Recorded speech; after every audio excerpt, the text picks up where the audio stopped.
Hey, it's Marley from the Energy Boutique with your energy forecast for Sunday, November 13th. So we have the moon in her place of power in Cancer energy again here all day. This is definitely putting us in a little bit more of an introverted type of energy. We are a little bit attached to the old, to what we are essentially trying to move away from. And we're a little bit hypersensitive, a little bit defensive, a little bit protective with our energy, with our thoughts, with our emotions, and with the people that we love. So we have 9 different aspects here today, and 7 of them involve the moon in Cancer.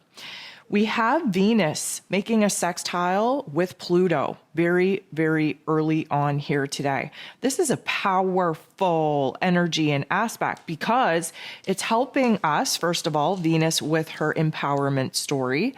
It's helping us kind of break through the barriers, break through the walls that we have set up around us, especially with our personal relationships. Now, if you've been following along for any amount of time, you would know that Venus being in Scorpio, she's not in her most powerful placement in Scorpio anyways. She's gone through the death. She's in the middle of the rebirth, the renewal, if you will. And she's at the very last chapter of kind of picking herself up, dusting herself off. We've been trying to kind of isolate ourselves, especially from some of the relationships and connections that we actually desire the most intimacy with, because we're not feeling our best selves. We've been paranoid, we've been hurt, we're kind of triggered, and this particular interaction with Pluto is really going to boss us up in a way that helps us to see where it is that the walls and the barriers that we've built around ourselves to try and protect ourselves from getting hurt again has actually created quite a prison for us to be stuck in. And now, because we are kind of, bossing up and getting real with ourselves, we are having a whole different perspective on what it is that we actually want in our lives, who we want in our lives, the needs that we have for love, for compassion, for empathy. We want comfort. We want to be happy. We want balance. And this particular energy is definitely helping us to kind of be bold and brave enough to overcome the fears and the doubts and the insecurities that we've been having in order to see what is actually possible for us when we climb over those very tall walls that we have created for ourselves and actually get very real in alignment with our authentic heart space and what it is that we actually want to pursue, especially when it comes to the people that we have deemed to be of worth and of value. So there's some pretty intense feelings coming up here. Scorpio energy is pretty intense anyways. Pluto rules over the Scorpio energy. He is in Capricorn energy, thinking very long term on what it is that we want to manifest here. And a lot of this has to do with our personal relationships. The moon in Cancer goes ahead, sextiles Uranus. This is a beautiful energy for us to kind of have an aha moment, to see where it is that maybe we've been holding on too tightly, romanticizing the past, really reflecting back, seeing what it is that we know that we have to move away from what it is that we've grown out of, but yet still holding on desperately, not wanting to make that change. The Uranian energy, of course, the Great Awakener, likes to shock us, likes to flip on that light bulb in our mind, to see where it is that we can open up our heart and head space to change, to new ideas, to new path, to a new direction. And especially seeing as we've been very concentrated on examining what it is that we want, need, and desire in our lives in order to make ourselves feel safe and secure and stable. There's a lot of realization here on what it is that we have to let go of in order for us to be able to build something new, build something stronger in its place.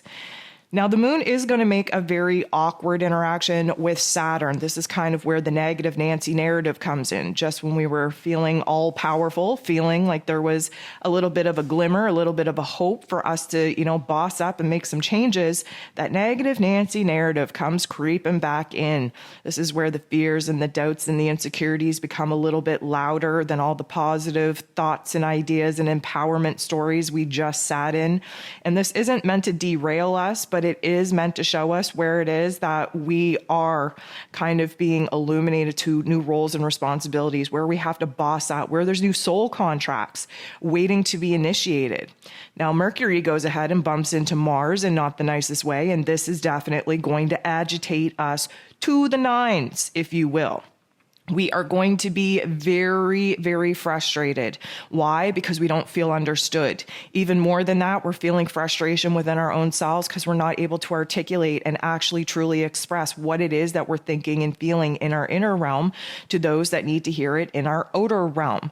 We don't seem to be going at a fast enough pace for us. We don't seem to see the productivity, the change, the transformation that we have been awaiting, and that can really tick us off.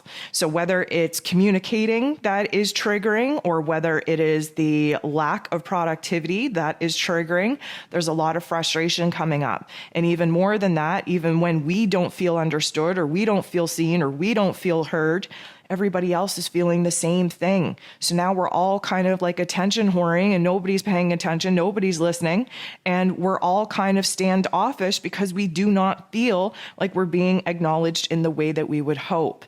There's a lot of scattered energy in this particular aspect, and the scattered energy is actually very triggering. We're very impatient, we're very on edge, there's a lot of anxiety coming up and a lot of frustration. So it is a recipe for a little bit of a temper tantrum if you're not careful. We do have to keep ourselves in check, but also be very cautiously aware that you're not the only one going through it. We're all sitting in this funk.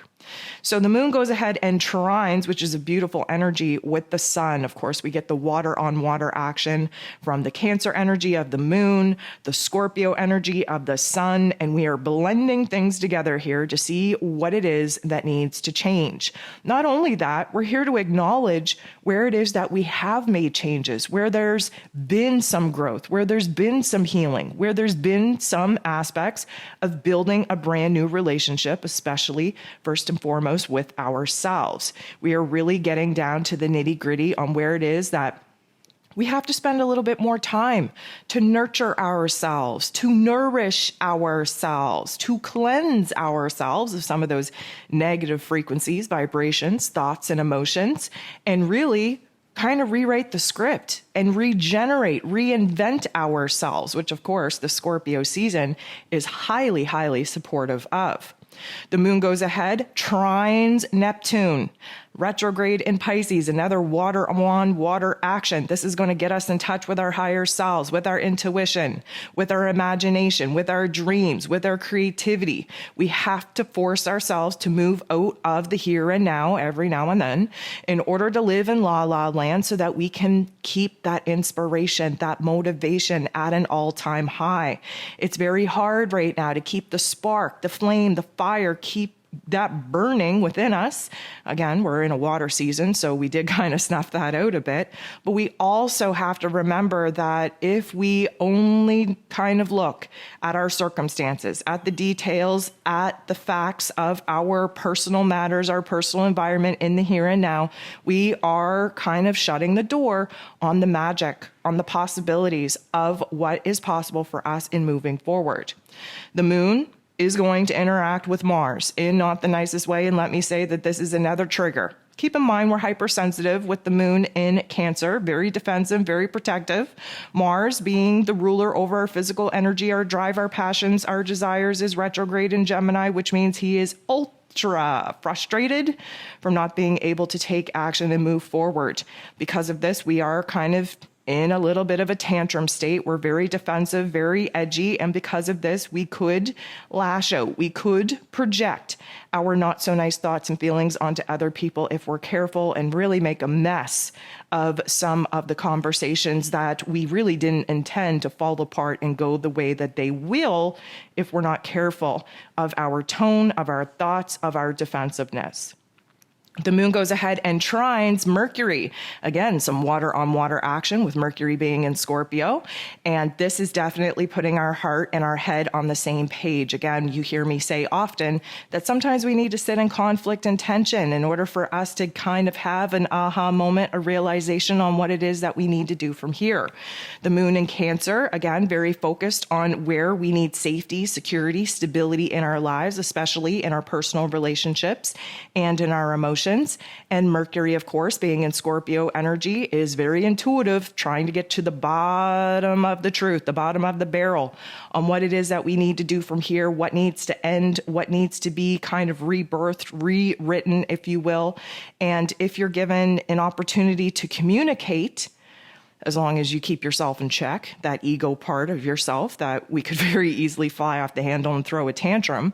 If you are in touch with your true, raw, authentic self, you may just have an opportunity to fully articulate, fully communicate, fully express some of these aha moments, some of this revelational type of energy that we've been having, and really put out into the world what it is that you think that you've been lacking, what it is that you've been misunderstanding, and where it is that, of course, you're willing to put in the extra time, energy, and effort in order to reconcile certain relationships, certain topics and themes and conversations that maybe didn't go so well the first time.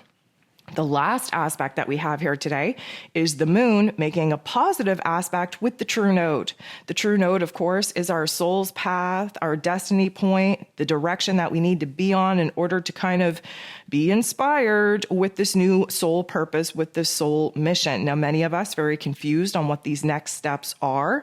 However, emotionally speaking, we are identifying what it is that we need to move away from and what it is that we desire to move closer to. A lot of this, again, is when we sit in our fears, our doubts, our insecurities, when we examine where it is that we don't feel safe, secure, or stable, that gives us a framework on what it is that we could possibly do to fill that void, to strengthen those foundations, to make ourselves feel better.